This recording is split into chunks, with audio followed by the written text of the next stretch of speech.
The Memoirs of the Reverend David Brainerd. Written by Jonathan Edwards. This is being read by Peter John Paresis, also known as Brian Dean. This is being offered by the School of Prayer. More books, free of charge, audibly can be found at www.intheschoolofprayer.com. Chapter 4, from the time of his examination and commission as a missionary to his entrance on his mission among the Indians. Quote, November 26, 1742. Had still a sense of my great vileness, and endeavored as much as I could to keep alone. Oh, what a nothing, what dust and ashes am I! Enjoyed some peace and comfort in spreading my complaints before the God of all grace. November 27. Committed my soul to God with some degree of comfort. Left New York about 9 in the morning. Came away with a distressing sense still of my unspeakable unworthiness. Surely I may well love all my brethren, for none of them all is so vile as I. Whatever they do outwardly, yet it seems to me none is so conscious of so much guilt before God. All my leanness, my barrenness, my carnality, and past bitterness, and want of a gospel temper. These things oppress my soul. Rode from New York 30 miles to White Plains, and most of the way continued lifting up my heart to God for mercy and purifying grace, and spent the evening much dejected in spirit. Unquote. The 3 next days he continued in his frame, in a great sense of his own vileness, with an evident mixture of melancholy in no small degree, but had some intervals of comfort and God's sensible presence with him. Quote, December 1st. My soul breathed after God in sweet spiritual and longing desires of conformity to Him. My soul was brought to rest itself in all on His rich grace, and felt strength and encouragement to do or suffer anything that divine providence should allot me. Rode about 20 miles from Stratfield to Newtown. Unquote. Within the space of the next 9 days, he went a journey from Newtown to Haddam, his native town, and after staying there some days, returned again into the western part of Connecticut, and came to Southbury. In his account of the frames and exercises of his mind during this space of time are such things as these: frequent turns of dejection, a sense of his vileness, emptiness, and an unfathomable abyss of desperate wickedness in his heart, attended with the conviction that he had never seen but little of it, bitterly mourning over his barrenness, being greatly grieved that he could not live to God, to whom he owed his all 10,000 times, crying out, quote, my leanness, unquote. A sense of the meekness and suitabilityness of his lying in the dust beneath the feet of infinite majesty, fervency and ardor in prayer, longing to live to God, being afflicted with some impertinent, trifling conversation that he heard, but enjoying sweetness in Christian conversation. Quote, December the 11th.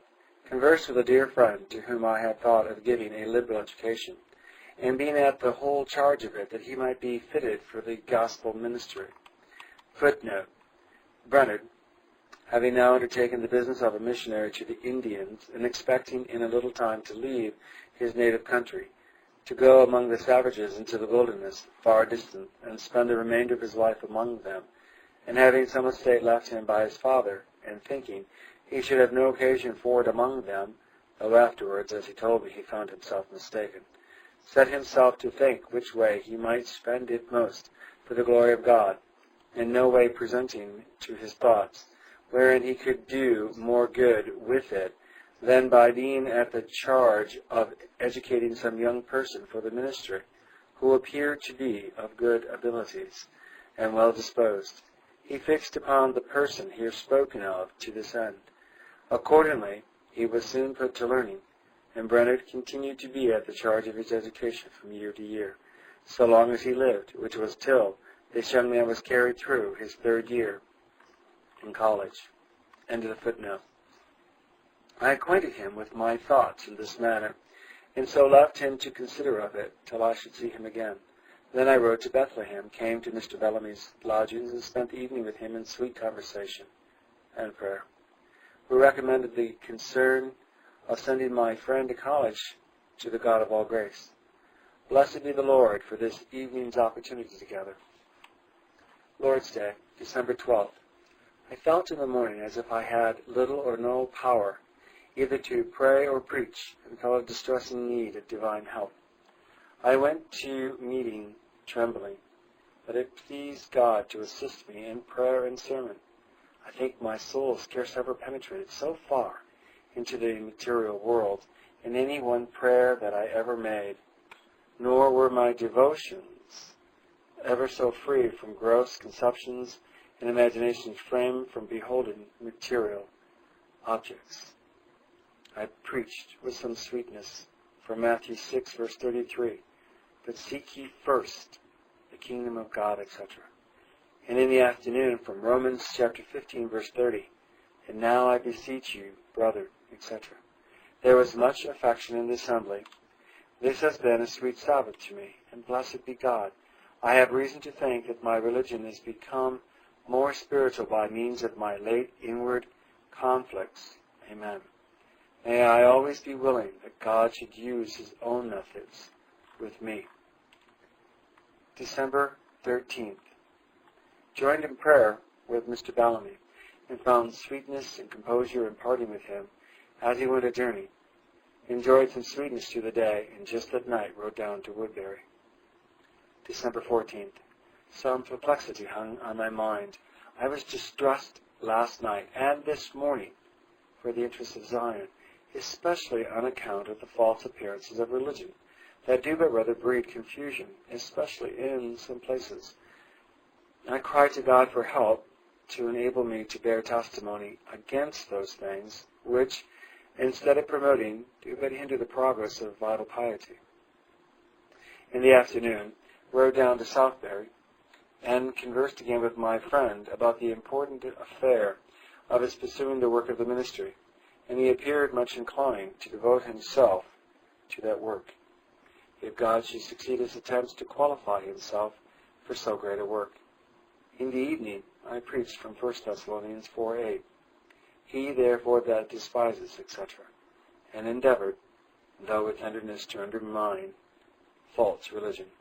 The Lord gave me some assistance, but however, I seemed so vile, I was ashamed to be seen when I came out of the meeting house. December 15th. Enjoy something of God today, both in secret and in social prayer, but was sensible of much barrenness and defects in duty, as well as my inability to help myself for the time to come and to perform the work and business I have to do. Afterwards, felt much of the sweetness of religion and the tenderness of the gospel temper. I found a dear love to all mankind, and was much afraid lest some notion of anger or resentment should some time or other creep into my heart. Had some comforting, soul-refreshing discourse with dear friends, just as we took our leave of each other, and supposed it might be likely we should never meet again till we came to the eternal world. Footnote.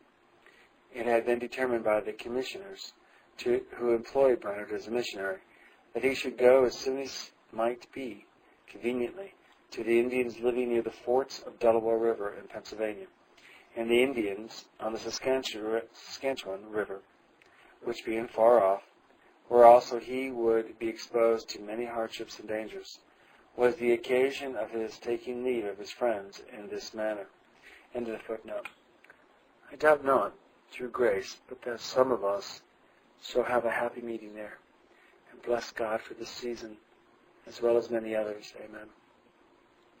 December 16th. We were down to Derby and had some sweet thoughts on the road, especially on the essence of our salvation by Christ, from these words, "Thou shalt call his name Jesus," etc. December 17th. Spent much time in sweet conversation on spiritual things with dear Mr. Humphreys. Rode to Ripton, spent some time in prayer with dear Christian friends. December 18th. Spent much time in prayer in the woods, and seemed raised above the things of the world My soul was strong in the Lord of hosts, but was sensible of great barrenness. Lord's Day, December 19th.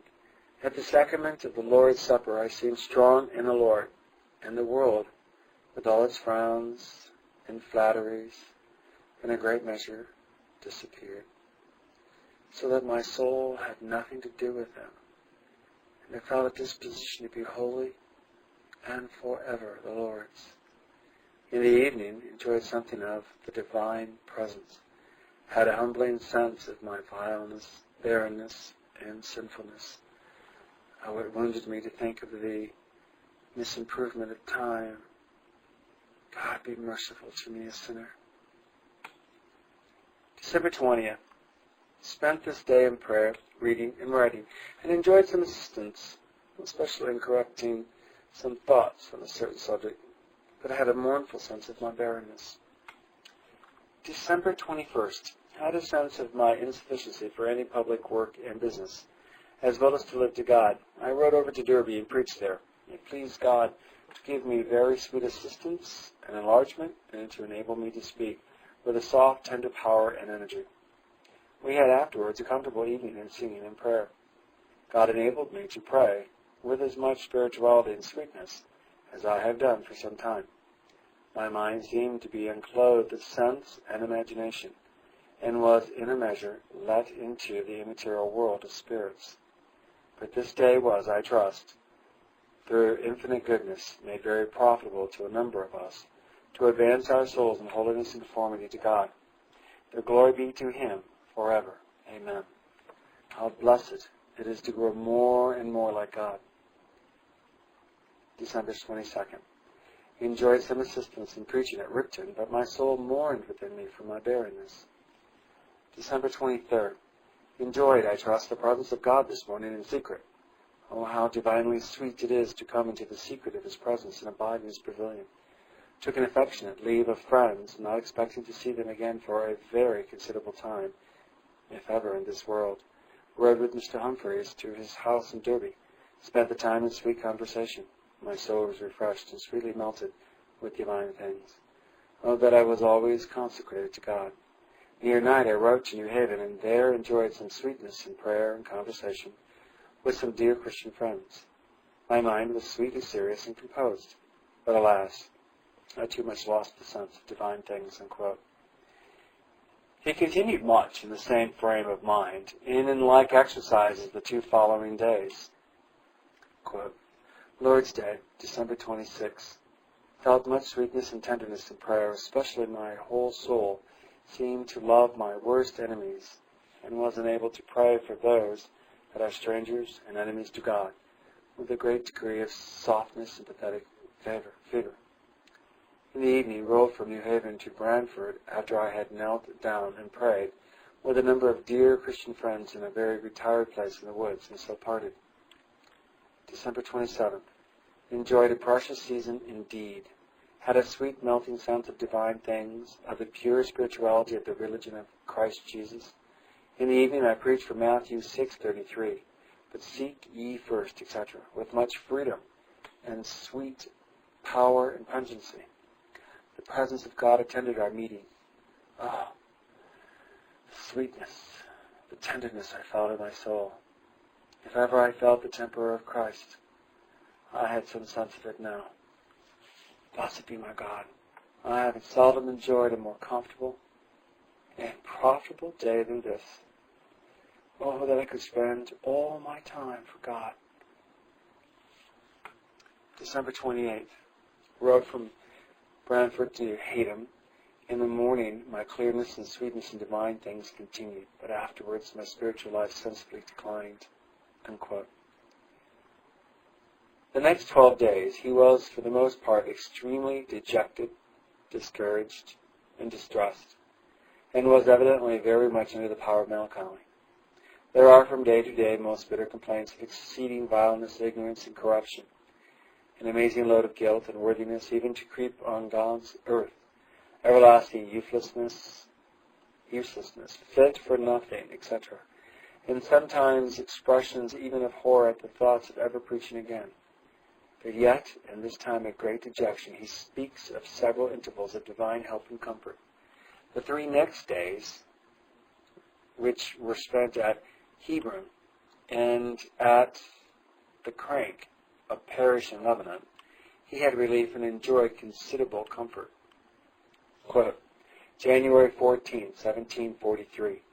My spiritual conflicts today were unspeakably dreadful, heavier than the mountains and overflowing floods. I seemed enclosed, as it were, in hell itself. I was deprived of all sense of God, even of the being of a God, and that was my misery. I had no awful apprehensions of God as angry. This was distrust, the nearest akin to the damned torments that I ever endured.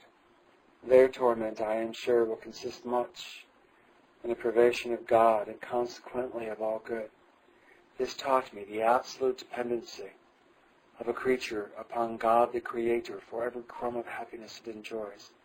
Oh, I feel that if there is no God, though I might live forever here and enjoy not only this but all other worlds, I should be 10,000 times more miserable than a reptile. My soul was in such anguish I could not eat, but felt, as I suppose a poor wretch would, that is just going to the place of execution. I was almost swallowed up with anguish when I saw people gathering together to hear me preach. However, I went in that distress to the house of God and found not much relief in the first prayer. It seemed as if God would let loose the people upon me to destroy me, nor were the thoughts of death distressing to me like my own vileness. But afterwards, in my discourse from Deuteronomy 8, verse 2, God was pleased to give me some freedom and enlargement, some power and spirituality, and I spent the evening somewhat comfortably, unquote. The 2 next days, his comfort continues, and he seems to enjoy an almost continuous sweetness of soul in the duties and exercises of religion and Christian conversation. On Monday was the return of the gloom he had been under the Friday before. He rode to Coventry this day, and in the latter part of the day had more freedom. On Tuesday, he rode to Canterbury and continued more comfortably. Quote, January 19th.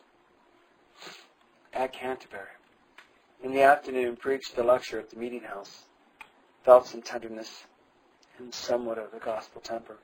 Exhorted the people to love one another and not to set up their own frames as a standard by which to try all their brother. But was much pressed most of the day with a sense of my own badness, inward impurity and unspeakable corruption. Spent the evening in tender Christian conversation. January 20th. Rode to my brother's house between Norwich and Lebanon, and preached in the evening to a number of people. Enjoyed neither freedom nor spirituality, but saw myself exceeding unworthy. January 21st. Had great inward conflicts. Enjoyed but little comfort. Went to see Mr. Williams of Lebanon and spent several hours with him. He was greatly delighted with his serious, deliberate, and impartial way of discourse about religion. The next day he was much dejected. Quote, Lord's Day, January 23rd. I scarce ever felt myself so unfit to exist as now. Saw I was not worthy of a place among the Indians where I am going, if God permit. Thought I should be ashamed to look them in the face, and much more to have any respect showed me there. Indeed, I felt myself banished from the earth, as if all the places were too good for such a wretch. I thought I should be ashamed to go among the very savages of Africa. I appeared to myself a creature fit for nothing, neither heaven nor earth. None know, but those who feel it, what the soul endures, that is, sensibly shut out from the presence of God. Alas, it is more bitter than death. Unquote. On Monday, he rode to Stonington, Mr. Fish's parish. On Tuesday, he expresses considerable degree of spiritual comfort and refreshment. Quote, January 26th, preached to a pretty large assembly at Mr. Fish's meeting house. Insisted on humility and steadfastness in keeping God's commands, and that through humility we should prefer one another in love, and not make our own frames the rule by which we judge others. I felt sweetly calm and full of brotherly love, and never more free from party spirit. I have some goodwill follow that Christians will be freed from false joy and party zeal and censoring one another. Unquote. On Thursday, after considerable time spent in prayer and Christian conversation, he rode to New London. Quote, January 28th, here I found some fallen into extravagances, too much carried away with a false zeal and bitterness. Oh, the want of a Christian gospel temper is greatly to be lamented. Spent the evening in conversing about some points of conduct in both ministers and private Christians, but did not agree with them. God had not taught them with briars and thorns to be of a kind disposition towards mankind. Unquote. On Saturday, he rode to East Haddam and spent the 3 following days there. In that space of time, he speaks of finding weanedness from the world, a sense of the nearness of eternity, special assistance in praying for the enlargement of Christ's kingdom, times of spiritual comfort, etc. Quote, February 2nd, preached my farewell sermon last night at the house of an aged man who had been unable to attend on the public worship for some time. This morning spent the time in prayer almost wherever I went, and having taken leave of friends, I set out on my journey towards the Indians, though I was to spend some time at East Hampton on Long Island, by leave of the commissioners who employed me in the Indian affair. Footnote. The reason why the commissioners or correspondents did not order Brainerd to go immediately to the Indians and enter on his business as a missionary was that the winter was not judged to be a convenient season for him first to go out into the wilderness and enter on the difficulties and hardships to which he must there be exposed. End of the footnote. And being accompanied by a messenger from East Hampton, we traveled to Lyme. On the road, I felt an uncommon pressure of mind. I seemed to struggle hard for some pleasure in something here below, and seemed loath to give up all for gone. So I was evidently throwing myself into all hardships and distresses in my present undertaking. I thought it would be less difficult to lie down in the grave, but yet I chose to go, rather than stay. Came to mind that night. Unquote. He waited the 2 next days for a passage over the Sound, and spent much of the time in inward conflicts and dejection, but had some comfort. On Saturday he crossed the Sound, landed at Oyster Pond Point on Long Island, and traveled from thence to East Hampton. And the 7 following days he spent there, for the most part, under extreme dejection and gloominess of mind, with great complaints of darkness, ignorance, etc.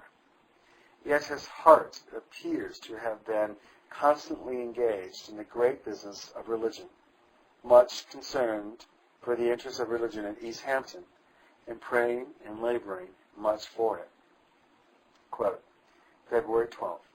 Enjoyed a little more comfort, was enabled to meditate with some composure of mind, and especially the evening.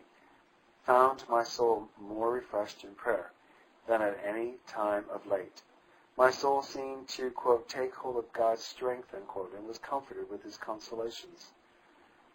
Ah, how sweet are some glimpses of divine glory, how strengthening and quickening. Lord's Day, February 13th. At noon, under a great degree of discouragement, knew not how it was possible for me to preach in the afternoon.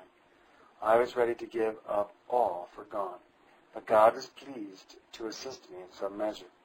In the evening, my heart was sweetly drawn out after God and devoted to him." Unquote.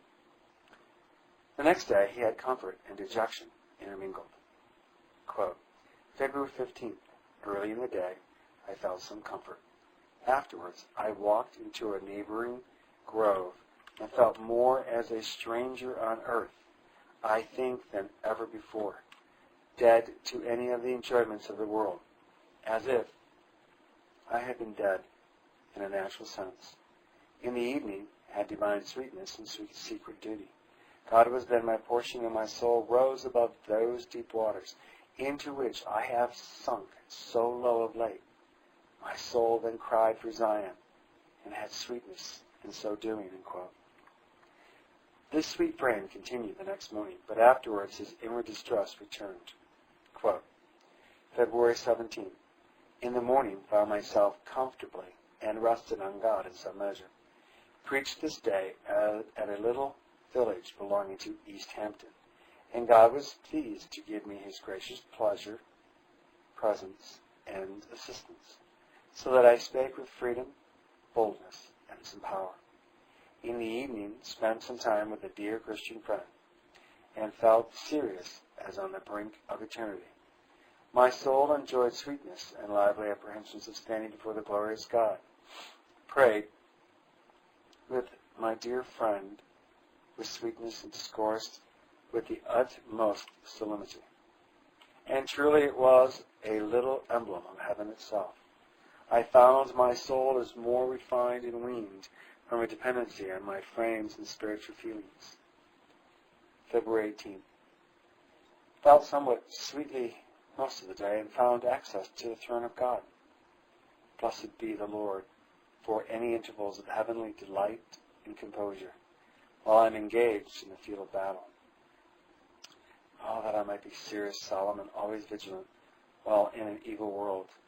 Had some opportunity alone today and found some freedom in study. Oh, I long to live to God. February 19th. Was exceeding infirm today, greatly troubled with pain in my head and dizziness, scarce able to sit up. However, enjoyed something of God in prayer and performed some necessary studies. I exceedingly long to die, and yet, though through divine goodness, have felt very willing to live for 2 or 3 days past. Lord's Day, February 20th. I was perplexed on account of my carelessness, though I could not be suitably concerned about the important work of the day, and was so restless with my easiness.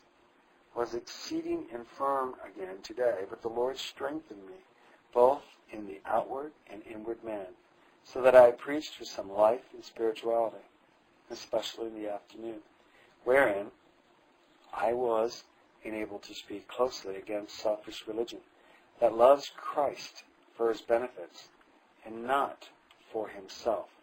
Unquote.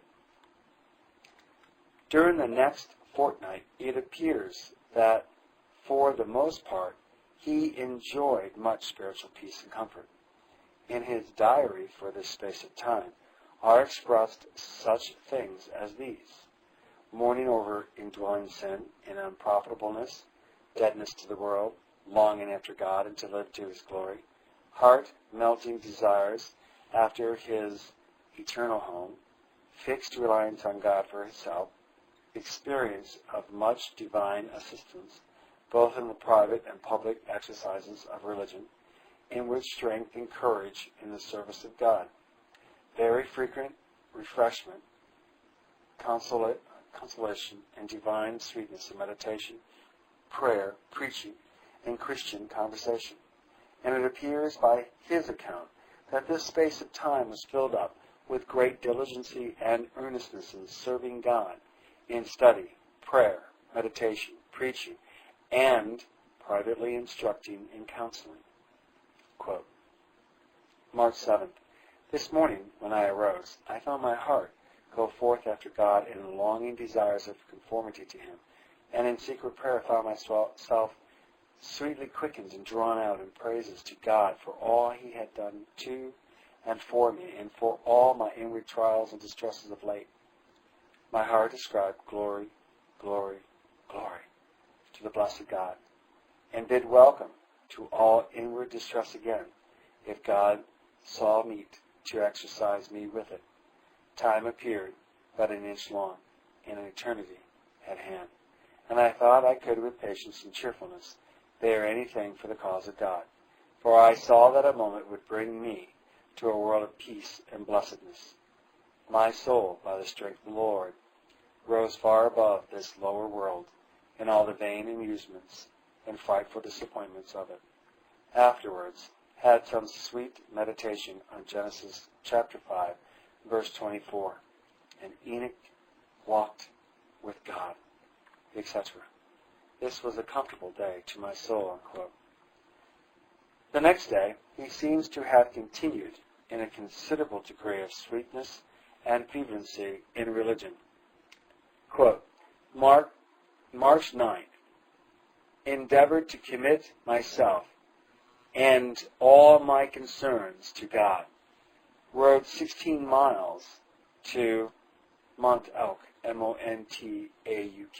Footnote, Mont Elk is the eastern cape or end of Long Island, inhabited chiefly by Indians, end of the footnote, and had some inward sweetness on the road, but somewhat of flatness and deadness after I came there and had seen the Indians. I withdrew and endeavored to pray, but found myself awfully deserted and left, and had an afflicting sense of my vileness and meanness. However, I went and preached from Isaiah 53, verse 10. Yet it pleased the Lord to bruise him, etc. Had some assistance, and I trusted somewhat of divine presence was among us. In the evening, I again prayed and exhorted among them, after having had a season alone, wherein I was so pressed with the blackness of my nature that I thought it was not fit for me to speak so much as to Indians, unquote. The next day he returned to East Hampton, was exceeding infirm in body through the remaining part of this week, but speaks of assistance and enlargement in study and religious exercises, and of inward sweetness in breathing after God. Quote, Lord's Day, March 13th. At noon, I thought it impossible for me to preach, by reason of bodily weakness and inward deadness. In the first prayer, I was so weak that I could hardly stand, but in the sermon, God strengthened me, so that I spake near an hour and a half with sweet freedom, clearness, and some tender power, from Genesis 5, verse 24. And Enoch walked with God. I was sweetly assisted to insist on a close walk with God, and to leave this as my parting advice to God's people here, that they should walk with God. May the God of all grace succeed my poor laborers in this place. March 14th. In the morning was very busy in preparation for my journey, and was almost continually engaged in ejaculatory prayer. About 10 took leave of the dear people of East Hampton. My heart grieved and mourned and rejoiced at the same time. Rode near 50 miles to a part of Brookhaven, and lodged there, and had refreshing conversation with a Christian friend, unquote. In 2 days more he reached New York, but complains of much desertion and deadness on the road. He stayed 1 day in New York, and on Friday went to Mr. Dickinson's at Elizabethtown. His complaints are the same as on the 2 preceding days. Quote, March 19th. Was bitterly distressed under a sense of my ignorancy, darkness, and unworthiness. God alone, and poured out my complaint to God in the bitterness of my soul. In the afternoon rode to Newark, and had some sweetness in conversation with Mr. Burr.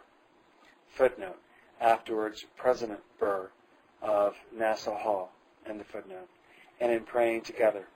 O blessed be God forever and ever, for any enlivening and quickening seasons. Lord's Day, March 20th. Preached in the forenoon. God gave me some assistance and sweetness, enabled me to speak with real tenderness, love, and impartiality. In the evening, preached again, and of a truth, God was pleased to assist a poor worm. Blessed be God, I was enabled to speak with life, power, and desire of the edification of God's people, and with some power to sinners. In the evening I felt spiritual and watchful, lest my heart should by any means be drawn away from God. Oh, when shall I come to that blessed world, where every power of my soul will be incessantly and eternally wound up in heavenly employments and enjoyments to the highest degree. Unquote. On Monday, he went to Woodbridge, where he speaks of his being with a number of ministers. Footnote. These ministers were the correspondents who now meet at Woodbridge, and gave Brainerd new directions. Instead of sending him to the Indians at the forts of Delaware, as before intended, they ordered him to go to a number of Indians at Kaunaumeek, Kaunaumeek, a place in the province of New York, in the woods between Stockbridge and Albany. This alteration was occasioned by two things. Number one, information which the correspondents had received of some contention now subsisting between the white people and the Indians at Delaware concerning their lands, which they supposed would be a hindrance at present to their entertainment of a missionary and to his success among them.